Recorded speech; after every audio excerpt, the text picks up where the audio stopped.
Salam damai dan sejahtera di dalam nama Tuhan Yesus Kristus.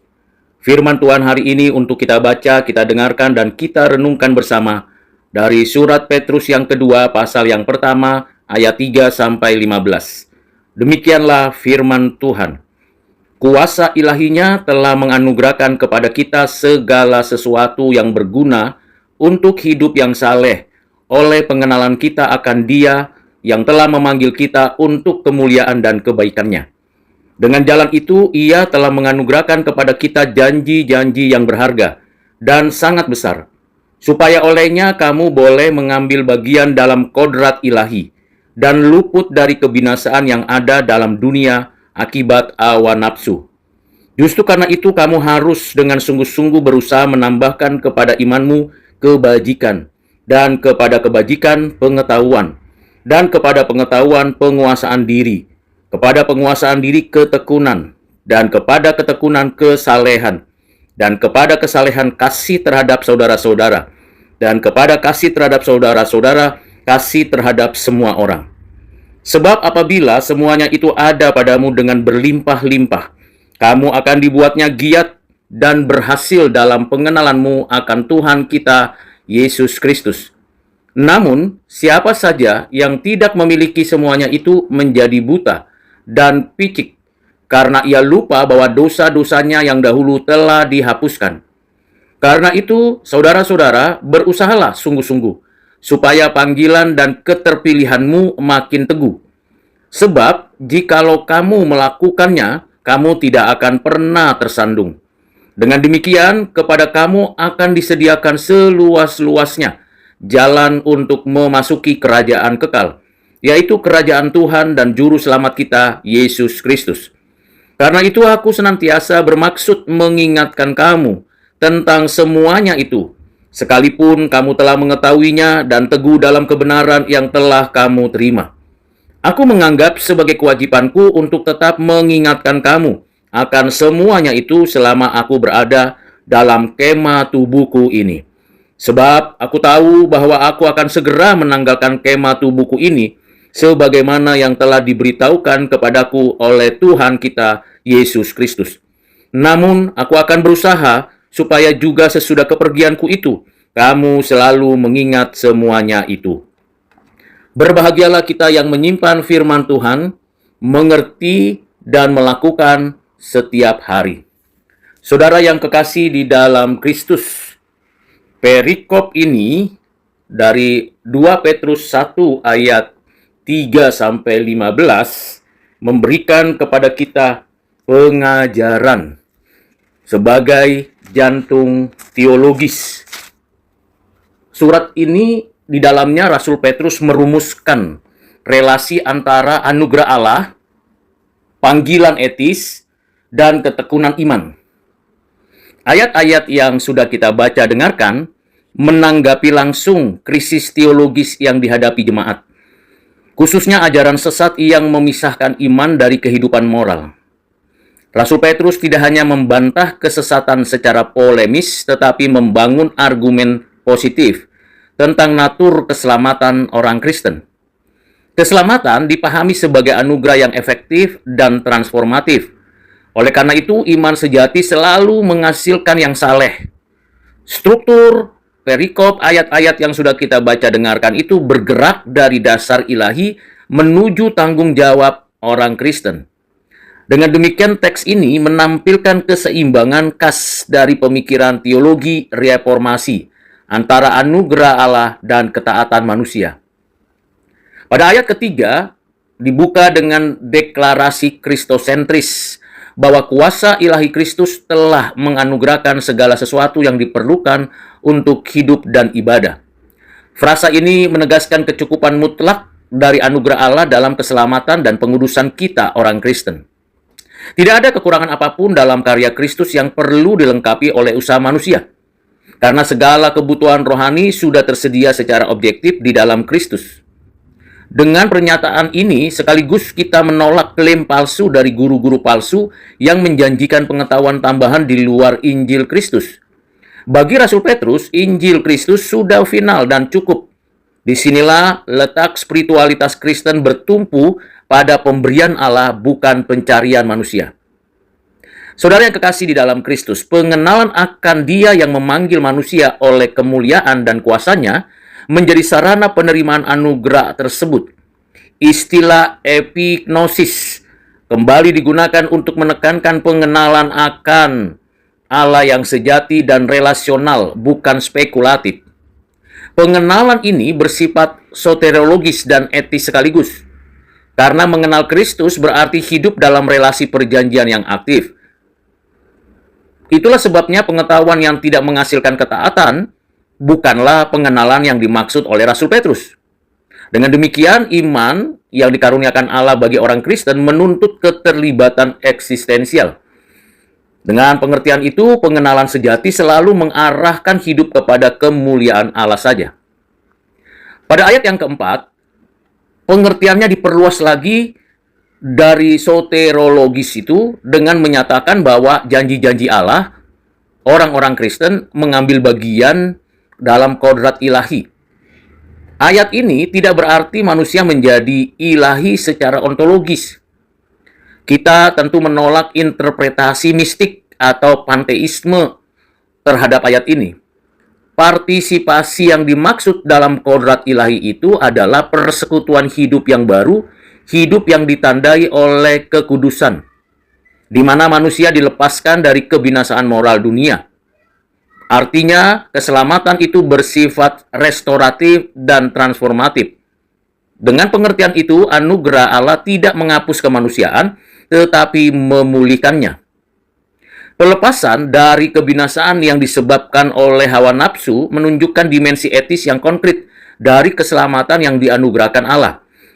Rasul Petrus memandang keadaan kita yang berdosa bukan sekedar kesalahan moral individual, tetapi ada kuasa yang merusak struktur hidup manusia.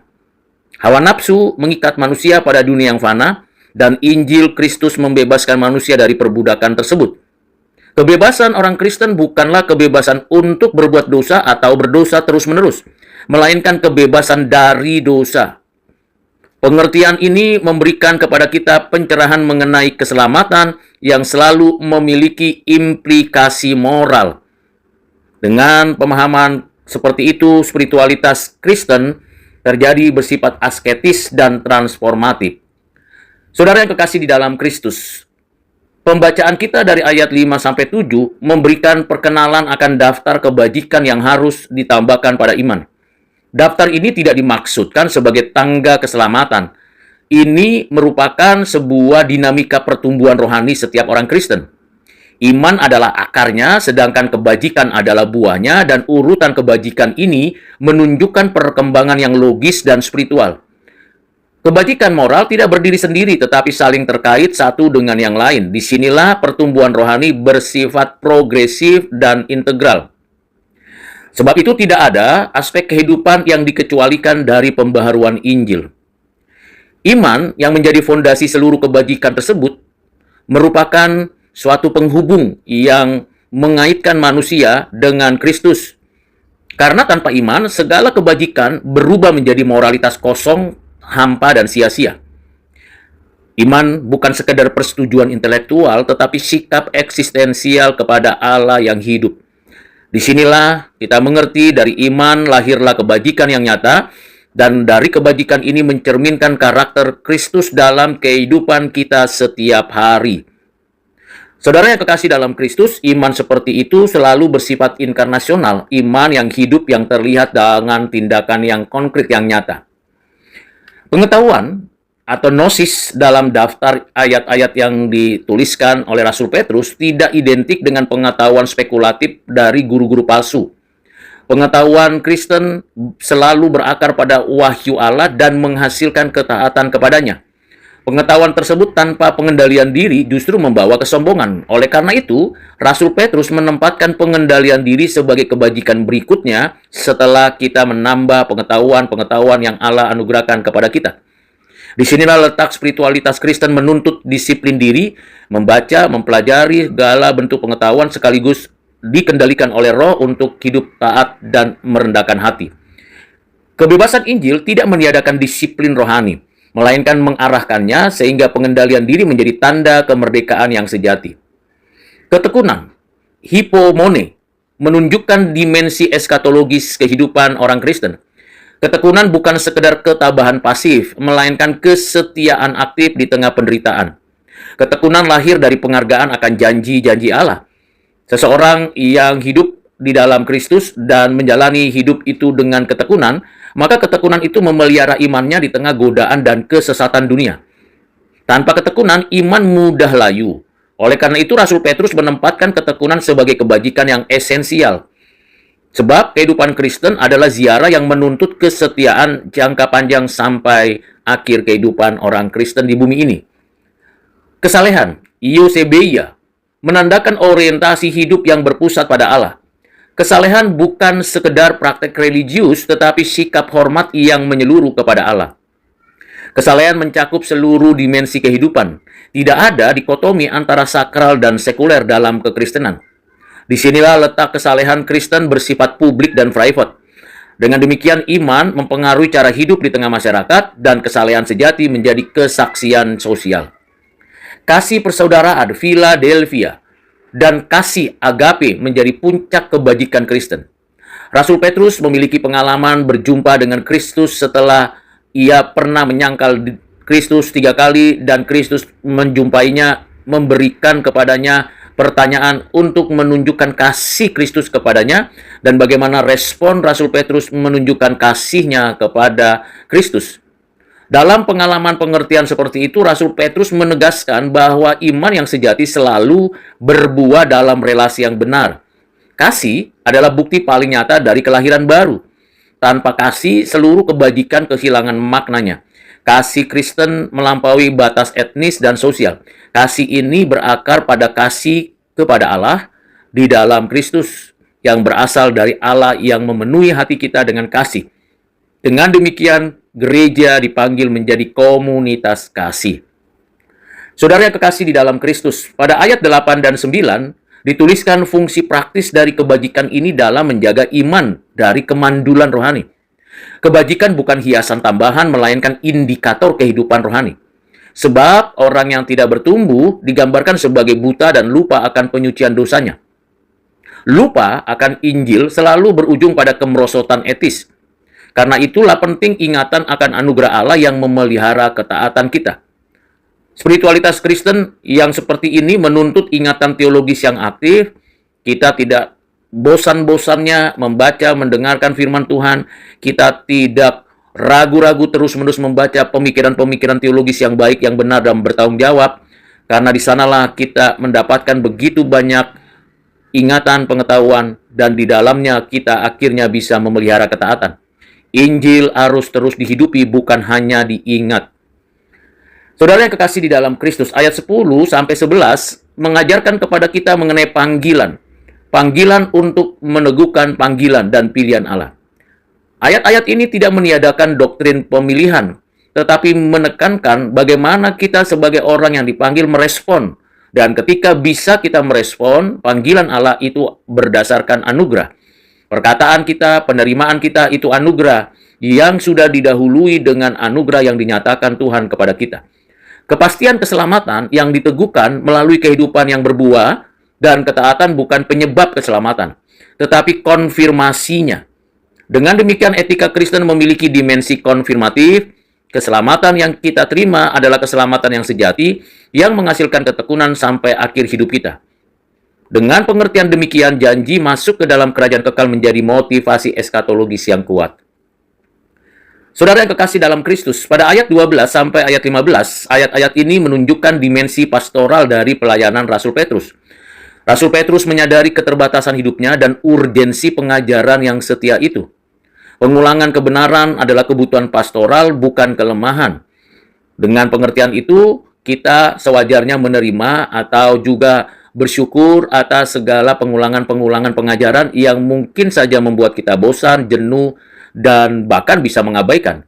Namun, karena itu penting untuk membentuk, memperlengkapi, dan mengingatkan kita akan pengajaran dan kebutuhan kita, maka pengulangan kebenaran itu merupakan suatu keniscayaan bagi pertumbuhan spiritualitas orang Kristen. Disinilah gereja mudah melupakan Injil kalau ada tekanan dan godaan dari dunia. Oleh karena itulah, pengajaran harus terus-menerus diteguhkan. Dan Rasul Petrus memandang pengajaran seperti itu sebagai warisan rohani, sehingga kesetiaan doktrinal menjadi tanggung jawab lintas generasi. Kesadaran akan hal itu yang diungkapkan dituliskan Rasul Petrus akan kematiannya yang akan datang memberi bobot eskatologis pada nasihatnya. Rasul Petrus tidak berbicara dari posisi nyaman, tetapi dari perspektif akhir hidup. Nada wasiat ini memberikan otoritas moral yang kuat bagi jemaat. Karena Injil diteruskan bukan sebagai ide, tetapi sebagai hidup yang telah dijalani. Dan Rasul Petrus mengarahkan jemaat kepada fondasi iman yang kokoh.